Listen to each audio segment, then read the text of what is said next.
Hello, this is Tony Heller from RealClimateScience.com, reporting on the latest from the Australian permanent drought. 12 years ago, the Australian Bureau of Meteorology's head of climate analysis announced the permanent drought in southeast Australia. Sydney Morning Herald, January 4th, 2008. This drought may never break. It may be time to stop describing southeastern Australia's grip by drought and instead accept the extreme dry as permanent. One of the nation's most senior weather experts warned yesterday. Perhaps we should call it our new climate, said the Bureau of Meteorology's head of climate analysis, David Jones. Whatever your background may be, you are certainly not qualified to dispute the judgment of a senior official like David Jones of the Bureau of Meteorology. But 2 years later, in 2010 and 2011, it rained so much in Australia that it actually caused sea level to fall. This drop in sea level was caused by the fact that water which was previously in the ocean was now resting on the land surface of Australia. And then once again last year, much of southeast Australia was on fire, and experts told us it was because of global warming and the permanent drought. But a year later, New South Wales is having their best rain since the 1997 floods.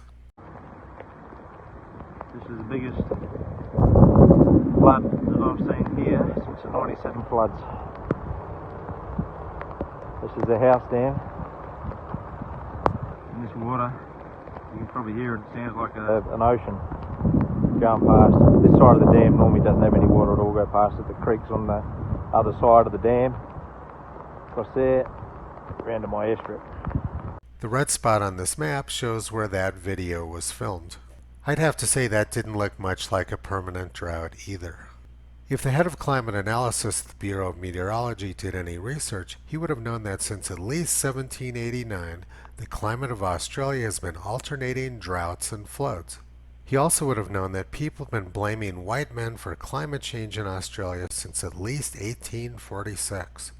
Maitland Mercury, Wednesday, March 11, 1846, on the change of climate. That great changes have taken place in the climate of Australia, all testimonies satisfactorily prove. The Aborigines say that the climate has undergone this change since white man came in the country. He also would have known that people have been imagining climate change for the past 150 years. Brisbane Courier, Tuesday, January 10, 1871. Imaginary changes of climate. A plentiful crop of speculation from weather prophets and projectors and half-instructed meteorologists, and all the philosophic tribe of Laputa in general, to whom the periodical press now affords such fatal facilities. Every season is sure to be extraordinary, almost every month one of the driest or wettest or windiest, coldest or hottest ever known.